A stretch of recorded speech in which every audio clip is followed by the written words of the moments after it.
Assalamualaikum warahmatullahi wabarakatuh. Di sini saya akan mempresentasikan hasil kerja kelompok kami, yaitu Lembaga Pembiayaan Sewa Guna Usaha atau leasing.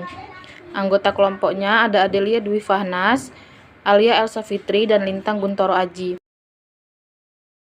Kegiatan sewa guna usaha atau leasing diperkenalkan untuk pertama kalinya di Indonesia pada tahun 1974 dengan dikeluarkannya Surat Keputusan Bersama Menteri Keuangan, Menteri Perdagangan, dan Menteri Perindustrian nomor Kep 122-MK-2-1974, nomor 32-M-SK-2-1974 dan nomor 30-KPB-1-74 tanggal 7 Februari 1974 tentang perizinan usaha leasing. Rumusan masalahnya yaitu bagaimana kegiatan usaha yang dilakukan leasing, dan yang kedua bagaimana prosedur pelaksanaan leasing, dan yang ketiga apa saja masalah yang dihadapi leasing dan bagaimana cara penyelesaiannya. Sewa guna usaha atau leasing adalah kegiatan sewa guna usaha di mana lease pada akhir masa kontrak mempunyai hak opsi untuk membeli objek sewa guna usaha berdasarkan nilai sisa yang disepakati. Sebaliknya, operating lease tidak mempunyai hak opsi untuk membeli objek sewa guna usaha. Jadi, leasing yaitu suatu kontrak atau persetujuan sewa-menyewa. Objek sewa guna usaha adalah barang modal dan pihak lease memiliki hak opsi dengan harga berdasarkan nilai sisa. Setiap transaksi leasing selalu melibatkan 4 pihak utama, yaitu yang pertama, lessor adalah perusahaan sewa guna usaha atau di dalam hal ini pihak yang memiliki hak kepemilikan atas barang. Yang kedua, lease adalah perusahaan atau pihak pemakai barang yang bisa memiliki hak opsi pada akhir perjanjian. Yang ketiga, yaitu supplier, adalah pihak penjual barang yang disewa guna usahakan. Yang keempat, ada bank. Dalam perjanjian atau kontrak leasing, pihak bank atau kreditor tidak terlibat secara langsung dalam kontrak tersebut, namun pihak bank memegang peranan dalam hal penyediaan dana kepada lessor, terutama dalam mekanisme leverage lease, di mana sumber dana pembiayaan lessor diperoleh melalui kredit bank. Selanjutnya, prosedur pelaksanaan leasing. Dapat disimpulkan bahwa leasing mengandung arti suatu perjanjian antara pemilik barang atau lessor dengan pemakai barang atau lease. Mekanisme leasing tersebut merupakan dasar-dasar dalam suatu transaksi leasing. Pihak lease berkewajiban membayar sewa guna usaha secara periodik kepada lessor sebagai kompensasi atas penggunaan barang tersebut. Transaksi dasar leasing dapat dilihat pada gambar 1.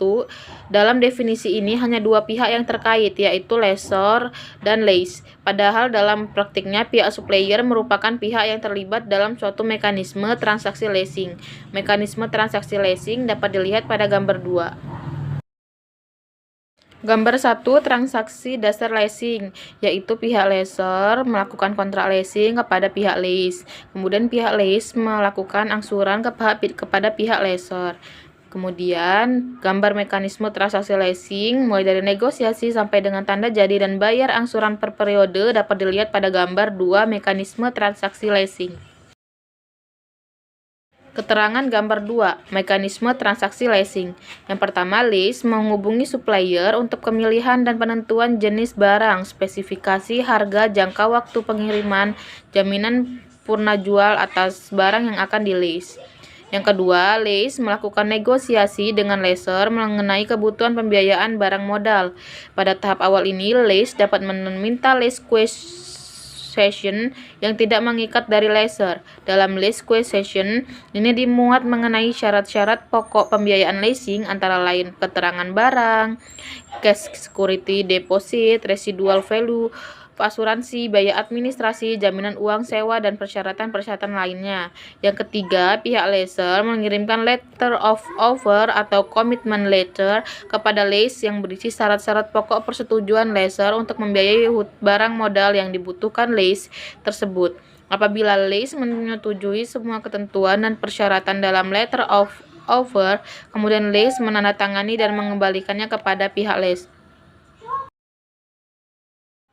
4. Penandatanganan kontrak leasing setelah semua persyaratan dipenuhi lease. Kontrak leasing tersebut sekurang-kurangnya mencakup hal-hal antara lain: pihak-pihak yang terlibat, hak milik, jangka waktu, jasa leasing, opsi bagi lease, penutupan asuransi, tanggung jawab atas objek leasing, perpajakan, jadwal pembayaran angsuran sewa, dan sebagainya. Yang kelima, pengiriman order beli kepada supplier disertai instruksi pengiriman barang kepada lease sesuai dengan tipe dan spesifikasi barang yang telah disetujui. Yang keenam, pengiriman barang dan pengecekan barang oleh lease sesuai pesanan. Selanjutnya, lease menandatangani surat tanda terima dan perintah bayar dan diserahkan kepada supplier. Yang ketujuh, penyerahan dokumen oleh supplier kepada lessor termasuk faktur dan bukti-bukti kepemilikan barang lainnya. Yang kedelapan, pembayaran oleh lessor kepada supplier. Yang kesembilan, pembayaran angsuran lease payment secara berkala oleh lease kepada lessor selama masa sewa guna usaha yang seluruhnya mencakup pengembalian jumlah yang dibiayai serta bunganya.